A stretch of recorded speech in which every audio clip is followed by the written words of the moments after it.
Estarei nos braços de Deus. Que canção maravilhosa. Convido você a abrir sua Bíblia na carta de João, primeira carta de João, capítulo 4. Eu quero ler com você nesta manhã, primeira carta de João, no capítulo 4, os versículos de 7 a 12. Primeira carta de João, capítulo 4, os versículos de 7 a 12. E nessa manhã eu me proponho a falar com os irmãos, olhando para esse texto, pensando no amor de Deus e o amor aos outros. O amor de Deus e o amor aos outros. Veja o que diz o apóstolo João, falando sobre a graça de Deus em Cristo e as suas implicações. Ele vai dizer: amados, amemo-nos uns aos outros, porque o amor procede de Deus. E todo aquele que ama é nascido de Deus e conhece a Deus. Aquele que não ama não conhece a Deus, pois Deus é amor. Nisto se manifestou o amor de Deus em nós, em haver Deus enviado o seu Filho unigênito ao mundo para vivermos por meio dele. Nisto consiste o amor, não em que nós tenhamos amado a Deus, mas em que ele nos amou e enviou o seu Filho como propiciação pelos nossos pecados. Amados, se Deus de tal maneira nos amou, devemos nós também amar uns aos outros. Ninguém jamais viu a Deus. Se amarmos uns aos outros, Deus permanece em nós, e o seu amor é, em nós, aperfeiçoado. A primeira carta de João, segundo alguns estudiosos, ocupa o lugar mais elevado nas Escrituras Sagradas. John Wesley chama a carta de a parte mais profunda das Sagradas Escrituras. William MacDonald diz que essa epístola é como um álbum de família. Ela descreve aqueles que são membros da família de Deus. Assim como os filhos refletem os pais, os filhos de Deus têm a sua semelhança. Quando um indivíduo se torna filho de Deus, ele recebe a vida de Deus, ou seja, a vida eterna. É uma carta que trata sobre o amor, a graça de Deus em Cristo e o amor que deriva de nós para com as pessoas. Quem escreve essa carta é João. Quem foi João? João foi aquele que era filho de Zebedeu, filho de Salomé e irmão de Tiago. Seu pai era o empresário da pesca e sua mãe era irmã de Maria, mãe de Jesus. João era galileu de Betsaida, cresceu às margens do lago chamado Mar da Galileia, e ele também foi pescador. João se tornou discípulo de Cristo. Antes ele tinha sido discípulo de João, e quando João então foi morto, ele abraçou a caminhada com Jesus e se tornou um dos 12 apóstolos de Jesus. João fez parte do círculo mais íntimo de Jesus. Juntamente com Pedro e André, João desfrutava de uma relação de maior intimidade na caminhada com Jesus. Ele também foi chamado de discípulo amado. Foi ele que reclinou a sua cabeça no ombro de Jesus. João acompanhou o julgamento e a crucificação de Jesus de perto. Ele era meio parente do sumo sacerdote e ele então pôde fazer esse acompanhamento de Jesus. E na crucificação de Jesus, ele assumiu a responsabilidade dos cuidados da mãe de Jesus. João foi uma testemunha ocular da ressurreição e da ascensão de Cristo. João tornou-se uma das colunas da igreja em Jerusalém. João passou pelos seus últimos dias na cidade de Éfeso, da qual foi pastor, e muitos anos foi pastor naquela igreja. No ano 68, ele fugiu para Éfeso, antes da destruição da cidade de Jerusalém, no ano 70, por Tito Vespasiano. Dali ele foi banido para a ilha de Patmos, pelo imperador Domiciano, onde escreveu lá na ilha de Patmos o livro também do Apocalipse. João é o único discípulo apóstolo de Jesus que morreu de morte natural, enquanto todos os outros foram martirizados. O seu irmão Tiago foi o que morreu primeiro dos 12. João morreu por volta do ano 98 da era cristã, durante o reinado do imperador Trajano. Este é o autor dessa carta. Um homem que tem uma vivência profunda na vida de Cristo, no ministério de Jesus, e teve a sua vida transformada pelo Evangelho, pela graça, pela convivência de perto com o Salvador Jesus Cristo. Esta carta foi escrita no ano 90, na década de 90, entre o ano 92 a 96, mais ou menos, em Éfeso. É uma carta circular, não é uma carta escrita apenas para uma igreja, mas ela era uma carta que era um tratado teológico sobre a obra de Cristo e sobre a vivência da comunidade de amor. Essa carta era uma carta circular que percorreu todas as cidades das igrejas do primeiro século. Ela trata de 3 aspectos distintos. Ela faz um teste teológico com aqueles que a leem, para ver se acreditam que Jesus de fato é o Filho de Deus. Ela faz um teste moral, para ver se de fato todos vivem de forma justa diante de Deus. E ela também propõe um teste social, para ver se os cristãos amam-se uns aos outros. E essa carta está recheada de termos muito afetivos: filhinhos, amados, queridos, filhos, filhas. Essa carta, notadamente, ela é uma carta de cunho pessoal, escrita por um senhor de idade, um homem já idoso, que denota um profundo amor para aqueles com quem ele se comunica através dessa carta. De fato, era o pai da igreja que considerava os seus leitores seus filhos espirituais. E por que ele escreve essa carta?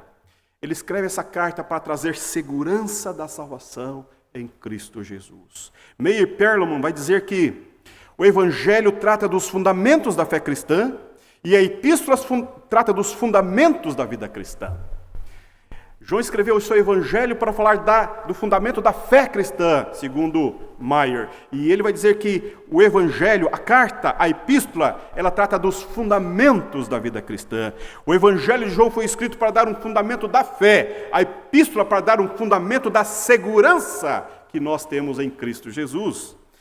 E João também identifica no final do primeiro século, e isso vai ter um desdobramento muito forte no segundo século, um forte impacto herético que envolve a igreja, o chamado gnosticismo, que é uma fusão de cristianismo com uma tentativa de fusão do cristianismo com uma filosofia grega, que vai trazer um pernicioso prejuízo, um grande prejuízo, porque vai ter um desvirtuamento da doutrina, especialmente sobre Cristo, sobre a sua encarnação, a sua morte, a sua ressurreição, e isso traz um grande prejuízo no segundo século. E João, já percebendo essa ameaça para a igreja, ele escreve então essa carta para tratar também dos falsos mestres que estão dentro da igreja disseminando ideias espúrias, ideias estranhas, ideias esquisitas. William Barclay, que é um dos comentaristas dessa carta, ele vai falar que a crença básica de todo o pensamento gnóstico é que só o espírito é bom e que a matéria é essencialmente má. Assim, o gnosticismo despreza o mundo porque a matéria é má. E todas as coisas criadas do mundo também são naturalmente más. Em particular, o gnosticismo despreza o corpo. Segundo eles, o corpo é matéria, portanto é mau. Prisioneiro dentro do corpo está o espírito, a razão humana. Segundo eles, o espírito é uma semente, uma emanação do espírito que é Deus, inteiramente bom. Assim, o propósito da vida, segundo o gnosticismo, deve ser libertar essa semente celestial, prisioneira da maldade do corpo, E isso só pode acontecer mediante um complicado e secreto conhecimento e ritual de iniciação que só a fé gnóstica pode administrar. A única tarefa sensata na vida, segundo o gnosticismo, é libertar o espírito da prisão pecaminosa do corpo. De fato, é uma doutrina muito perniciosa porque ataca diretamente a pessoa de Cristo. Então, João escreve para esta igreja para falar de uma vivência, de uma experiência, de uma relação que tem a ver com o amor de Deus e das implicações que o amor de Deus tem para o próprio Deus e para aqueles que vivem pela fé em Cristo Jesus. William Barclay, outro comentarista, diz o seguinte: tanto a forma como o caráter pessoal de 1 João se farão mais claros se virmos nela alguém que chamou essa carta como um sermão amoroso e ansioso, escrito por um pastor que amava seus fiéis e enviado às diversas igrejas. É uma homilia brotada do amor e da preocupação por seu povo de um pastor consagrado. Meus irmãos, essa é uma das cartas mais lindas que nós temos no Novo Testamento e ela é profunda quando ela fala do amor de Deus em Cristo Jesus. John Stott vai dizer que em João 3,23, resumiu o mandamento de Deus como sendo crer em Cristo e amar-nos uns aos outros. E nesse texto que lemos, nessa carta que lemos, nesse capítulo, o apóstolo João desenvolve algumas das implicações da fé em Cristo. O tema é o amor mútuo. Essa é a terceira vez que ele trata nessa epístola. Eu quero então falar de algumas verdades que devem ser aqui destacadas. Em primeiro lugar, nós precisamos olhar para essa carta, olhar especialmente para esse texto e ver o imperativo do amor. Olhe comigo o versículo 7, a parte A. O imperativo do amor. Amados, amemo-nos uns aos outros. Esta é a frase que é um imperativo do amor. O amor é fraternal, é a marca distintiva do cristão, é a prova cabal do verdadeiro discípulo de Cristo, é o cumprimento da lei. O amor fraternal, ele vem porque ele é o imperativo da vida cristã. Amados, amai-vos uns aos outros. Isto é uma ordem, não é uma sugestão, não é uma condição, não é uma possibilidade, é uma ordem. João, olhando para a sua igreja, olhando para o povo cristão, olhando todos os enfrentamentos que já sofreram pelo Evangelho, e agora ele está olhando para aqueles que são já da segunda e terceira geração do Evangelho, e eles vão dizer: amados, o amor fraternal é uma exigência, é uma ordem, é uma marca distintiva do amor da vida cristã. O amor fraternal não é uma opção, é uma ordem expressa, um imperativo absoluto. Em segundo lugar, a procedência do amor. Se o amor é um imperativo, em segundo lugar, precisamos ver a procedência, de onde procede o amor. E ele vai dizer no versículo 7, parte B, e o versículo 8, veja comigo. Porque o amor, olha lá, porque o amor procede de Deus. E todo aquele que ama é nascido de Deus e conhece a Deus, pois Deus é amor. Pois Deus é amor. Aquele que não ama não conhece a Deus, pois Deus é amor. O amor procede de Deus. Deixa eu falar uma coisa para você. Nós não estamos falando de um amor apenas romântico. Nós não estamos falando de um amor que é baseado na troca. Nesse amor que é mais utilitarista, de apropriar-se do outro e das coisas do outro, esse amor tão humano, esse amor que está permeando a nossa cultura e a nossa sociedade. Não, nós não estamos. João não está falando desse amor humano, rasteiro, pequeno. Não, ele está falando de um amor profundo. Ele está falando da procedência, de onde emana o verdadeiro sentimento, a verdadeira realidade que sustenta as pessoas e sustenta as relações pessoais e as relações humanas. E ele está dizendo que esse amor que vincula, que amalgama, que ajunta, que acolhe, este amor, ele é procedente de Deus. E João vai na natureza eterna de Deus para dizer que o amor que nós devemos viver é o amor que provém, que é proveniente da natureza eterna de Deus. Deus é a fonte, Deus é a origem do amor, e todo amor deriva dele. Deus não é apenas a fonte de todo verdadeiro amor, Deus é o amor em seu ser mais profundo. Ô meu irmão, ô minha irmã, ele está dizendo exatamente isso. Quem não conhece a Deus não ama, porque Deus é amor. Ele está falando de uma similitude. Ele está dizendo que amor e Deus se confundem na sua personalidade, na sua pessoa e na sua natureza.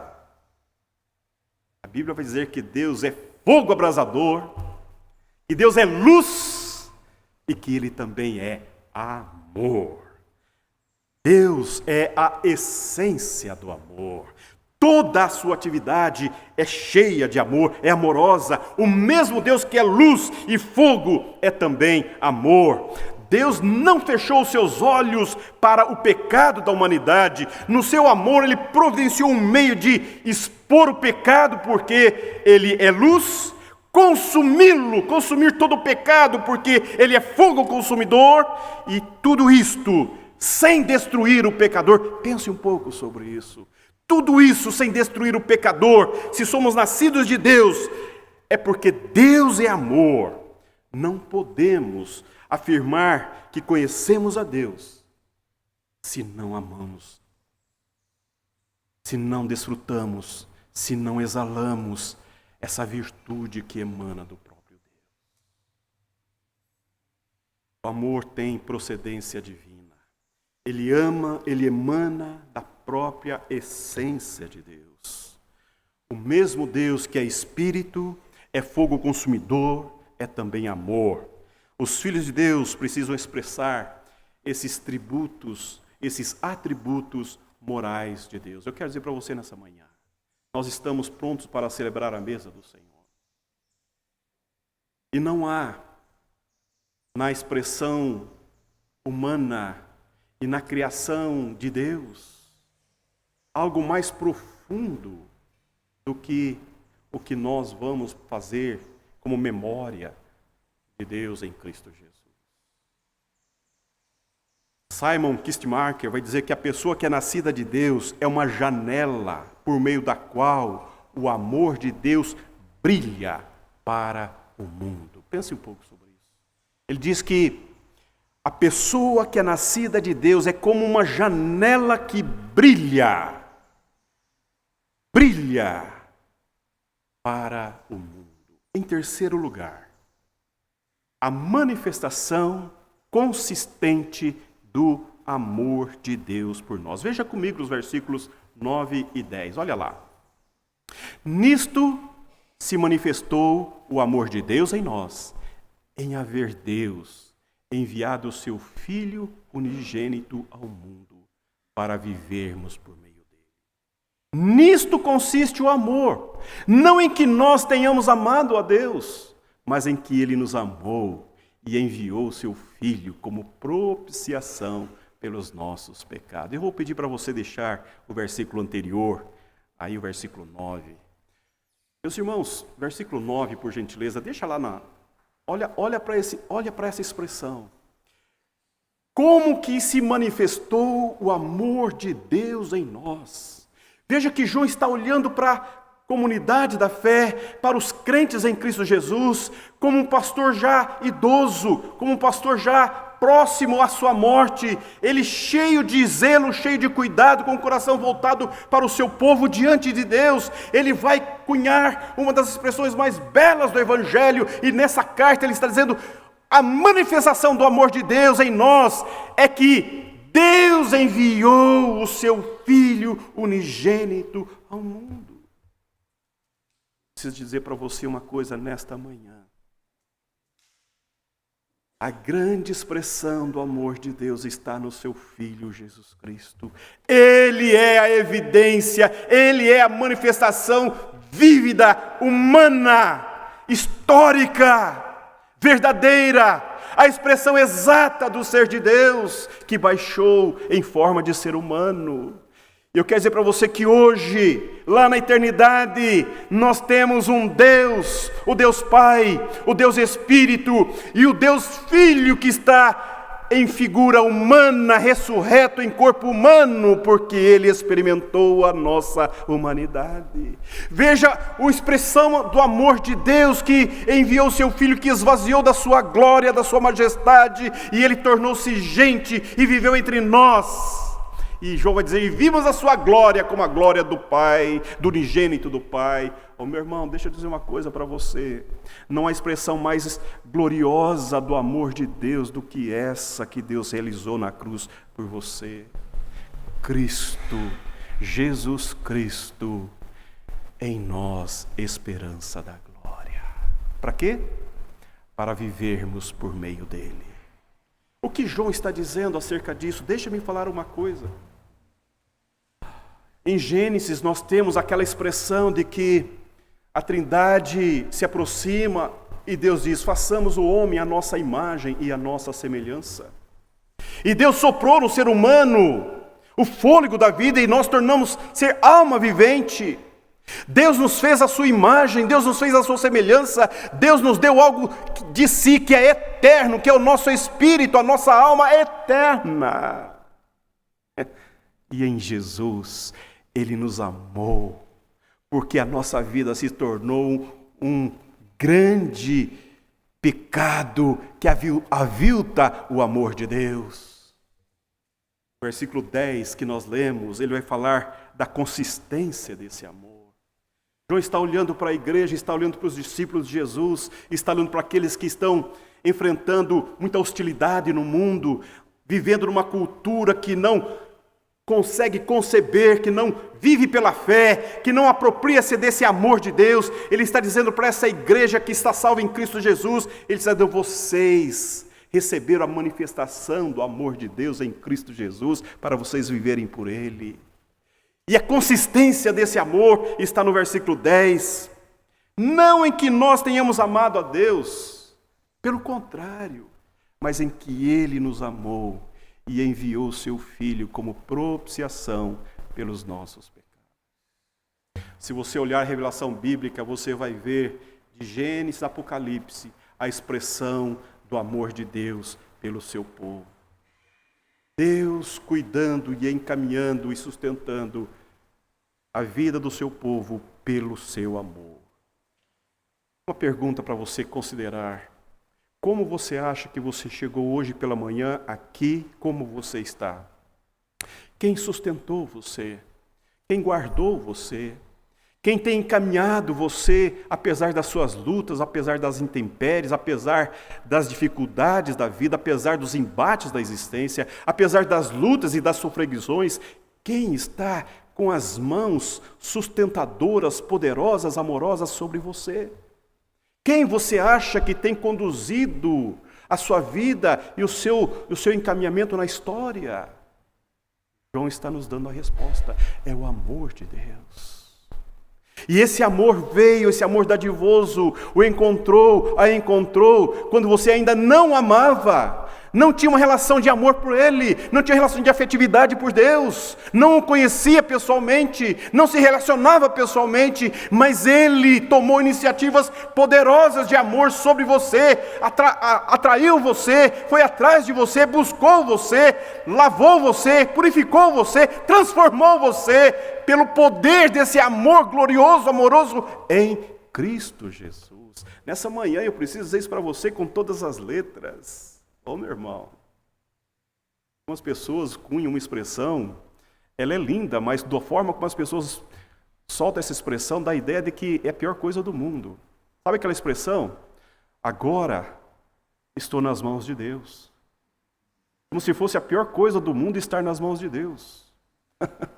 Agora só Deus. Pense um pouco sobre isso.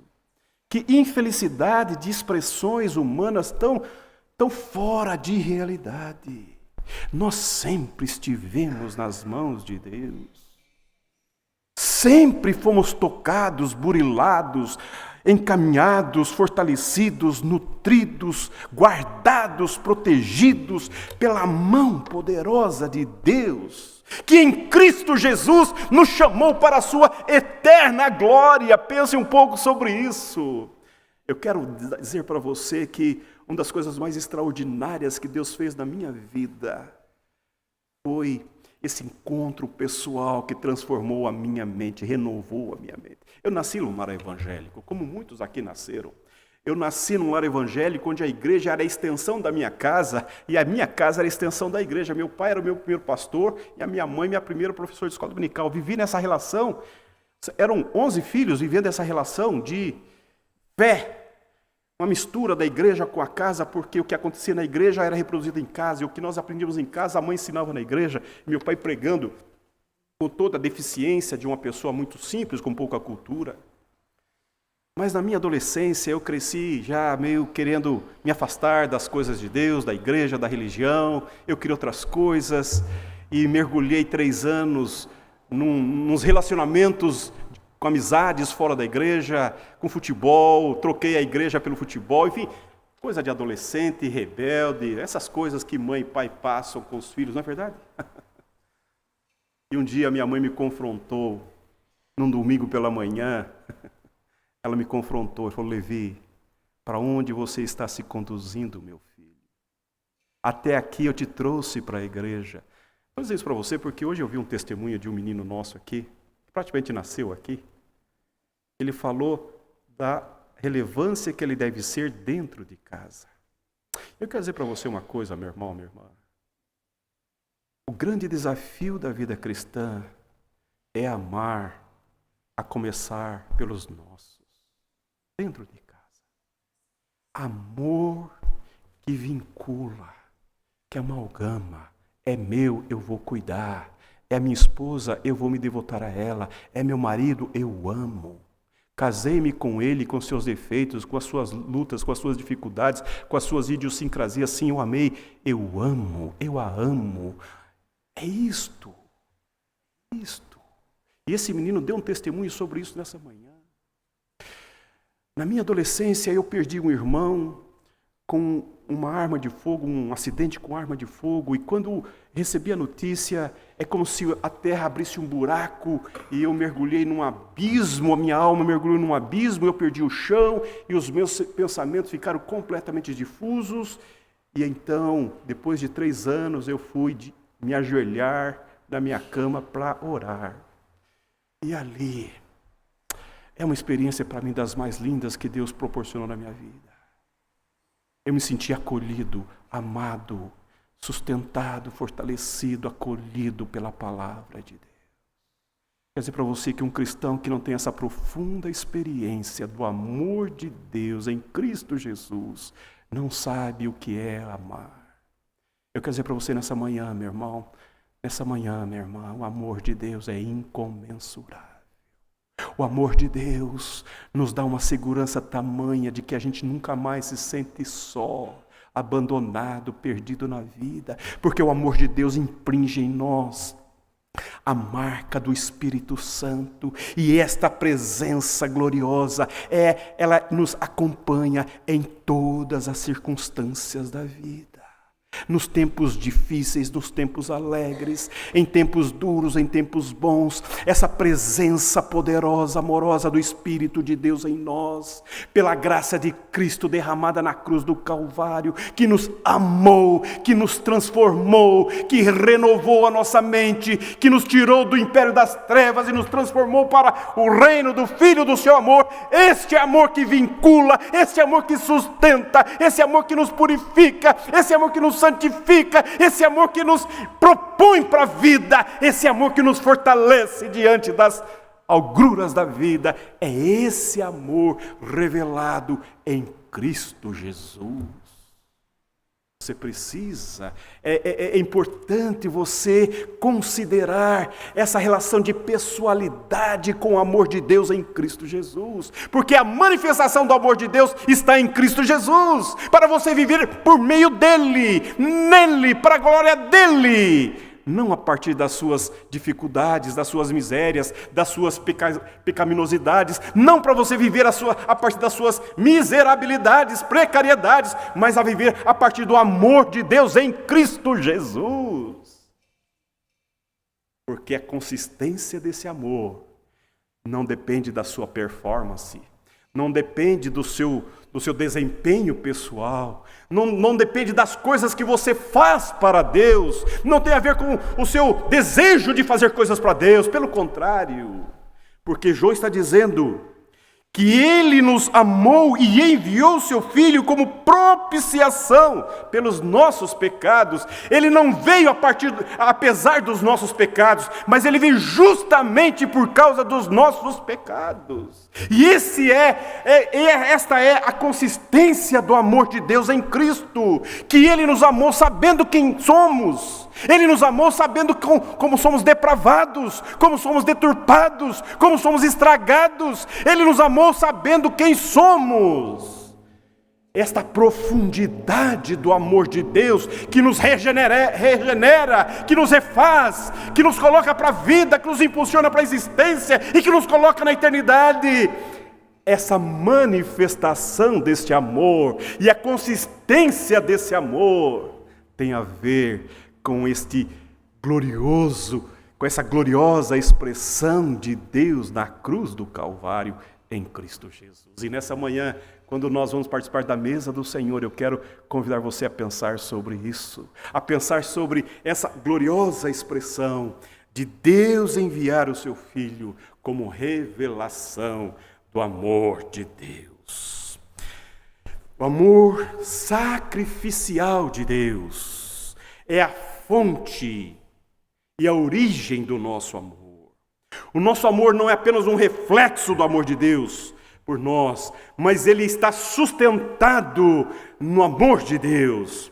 O amor primário não é nosso, mas o amor de Deus, amor incondicional, não causado, amor espontâneo, amor dadivoso. E todo o nosso amor é apenas um reflexo desse amor de Deus, é uma resposta a Ele.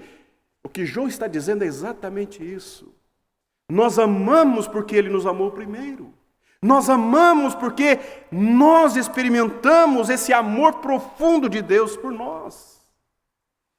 O amor de Deus não consiste em palavras, mas em ação.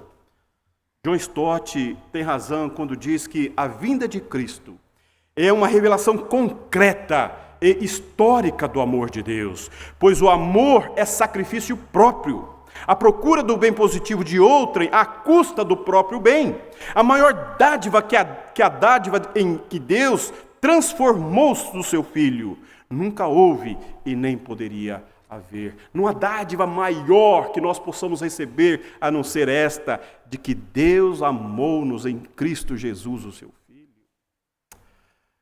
Quero dizer para você que é mamãe, você que é a vovó, amor de mãe é uma das expressões mais fortes na humanidade. Assim eu penso. É um amor que nasce de um sonho, de um desejo da maternidade. E que é acalentado no ventre durante um período de pelo menos 9 meses, em que esse sentimento se torna concreto e os cuidados e essa construção no útero materno vai também, enquanto vai gestando um feto, uma criança, vai gestando uma mãe. É um nascimento mútuo, duplo. O bebê e a mãe nascem juntos nessa relação durante a gestação. E mesmo assim, a mãe que rejeita o seu filho. A mãe que não consegue construir uma relação profunda de amor. Não há expressão maiúscula de amor a não ser de Deus em Cristo Jesus. Quero dizer para você nesta manhã, meu irmão, nós precisamos aprender a olhar para o Evangelho e ver que a fé cristã nada mais é do que a segurança do amor de Deus por nós. O que é fé? Fé é a certeza das coisas que não se veem. Eu não vejo o amor, mas eu experimento o amor. Como eu não vejo a energia, mas eu vejo a luz. O amor de Deus é assim. Eu não vejo, mas eu posso sentir, eu posso experimentar, eu posso ver na história, na minha história pessoal, naquilo que Deus fez em mim, por mim, para a glória dEle. Isto está presente na minha vida. É histórico, é marcante, é definitivo. É isto que deve transbordar de nós para com as pessoas. Em quarto lugar, a manifestação do nosso amor para com os outros. Veja o versículo 11. Amados, se Deus de tal maneira nos amou, devemos nós também amar uns aos outros. Ou seja, isso até nem precisa de tanta explicação, é tão claro, é tão claro. O amor de Deus é exemplo e inspiração. Nós que fomos alvos do amor de Deus, agora devemos ser canais desse amor. Somos alvos do amor, agora nos transformamos em canais desse amor. O superlativo sacrificial de Cristo por nós deve agora inspirar-nos a demonstrar esse amor ao mundo, às pessoas. Nós não somos aqueles que apenas recebem, nós não somos uma caçamba, nós somos uma fonte que recebe, que o amor transborda em nós para com os outros. John Stott vai dizer que o dom do Filho de Deus não somente nos garante o amor de Deus por nós, mas lança sobre nós uma obrigação. Ninguém que tenha estado aos pés da cruz e tenha visto a imensurável e imerecido amor de Deus ali demonstrado, pode voltar a uma vida de egoísmo. Eu creio nisso. John Stott está dizendo que é impossível alguém que experimentou o amor de Deus viver para si e de si mesmo. Impossível. Porque a marca distintiva do cristão é o amor de Deus derramado em nossos corações. E em quinto e último lugar, o amor, o aperfeiçoamento do amor de Deus em nós. Ninguém jamais viu a Deus. Se amarmos uns aos outros, Deus permanece em nós e o seu amor é em nós aperfeiçoado. Não devemos pensar no amor somente como constituindo o ser eterno de Deus e como historicamente manifesto na cruz do Calvário, mas é visto como o Deus invisível torna-se visível em nós pela prática do amor. É o amor de Deus através de nós que alcança o outro. E é isso que Jesus resume os mandamentos.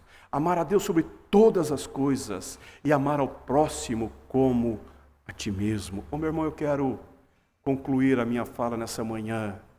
Quando nós vamos celebrar o amor de Deus, o fundamento do amor, a manifestação do amor de Deus, eu quero convidar você a considerar durante essa semana as implicações que emanam de uma relação de amor com Deus, de amor de Deus em nós. Os compromissos que nós devemos ter com as pessoas como filhos amados de Deus. Eu concluo a minha fala com uma frase do Cântico das Crianças, né? Meu coração transborda de amor, porque nosso Deus é um Deus de amor. Ouvimos hoje pela manhã as crianças cantando isso. É o que nós ensinamos para as nossas crianças. Nós ensinamos essa canção, há muitos anos na igreja. O meu coração transborda de amor, porque o nosso Deus é Deus de amor. Que Deus te abençoe. Vamos ouvir o coral, nos preparando para